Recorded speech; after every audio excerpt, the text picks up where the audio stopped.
monster of is a skyscraper. To devastate mankind.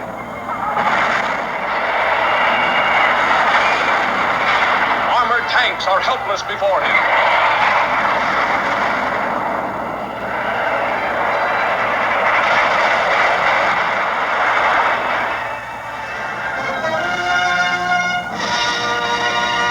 Hi, hello, it's me, and I'm back with a new series called What It Did Right. It's basically me taking a look at what made something popular or work. Now, this includes video games and films like this one.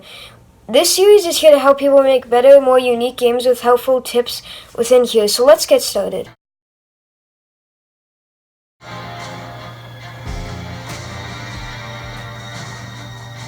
Rodan is a giant bird that came out of a volcano. So that's another movie. We're talking about the 1956 Rodan. Now give the movie some slack. It was made in 1956.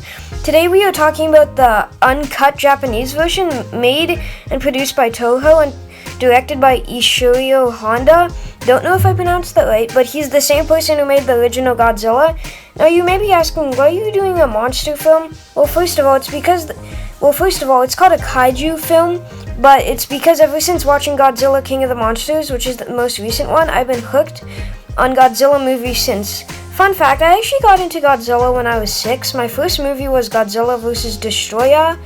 Okay, on to the point. Toho, after making the first 2 films, decided to try a different monster, Rodan.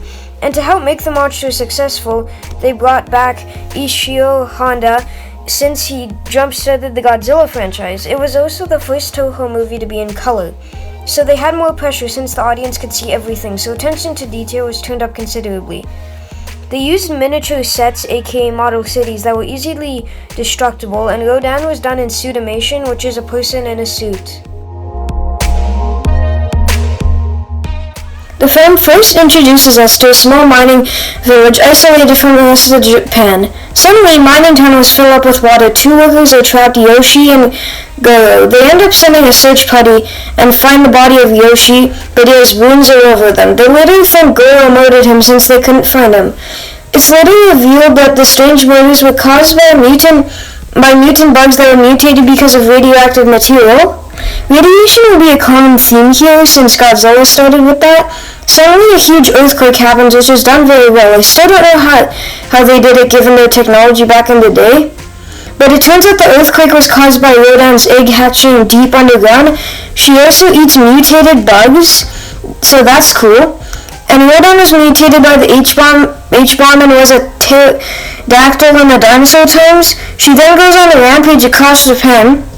There are lots of dog fights in the air, which are fighter jets. Sorry guys, which are fighter jets. These scenes are amazing and fast-paced.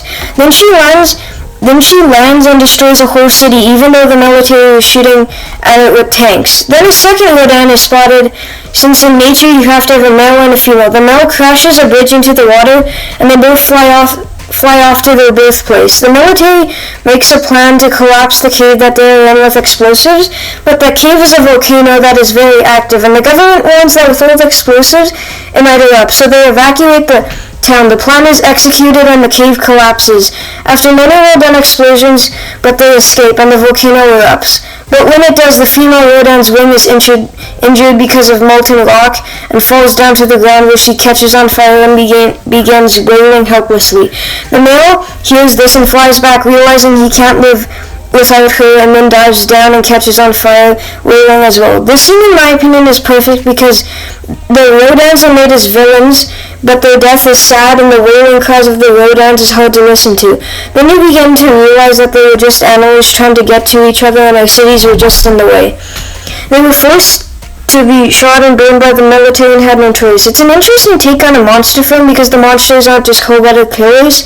They never meant to kill anyone, but since the military engaged them, they had no choice. This is a film that changed monster films and gave villains a more depth, even if they're not human.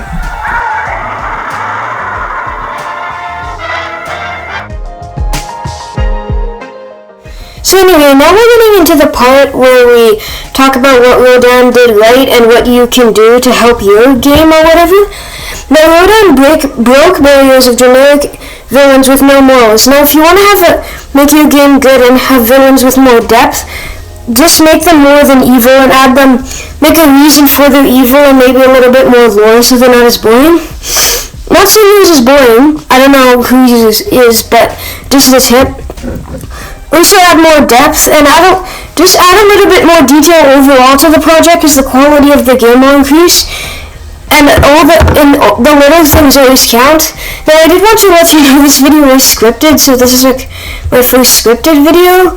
So guys, if you want to see another one of this, I'm thinking of doing like Cadence of Hyrule and stuff like that. So anyway guys, on that note, bye!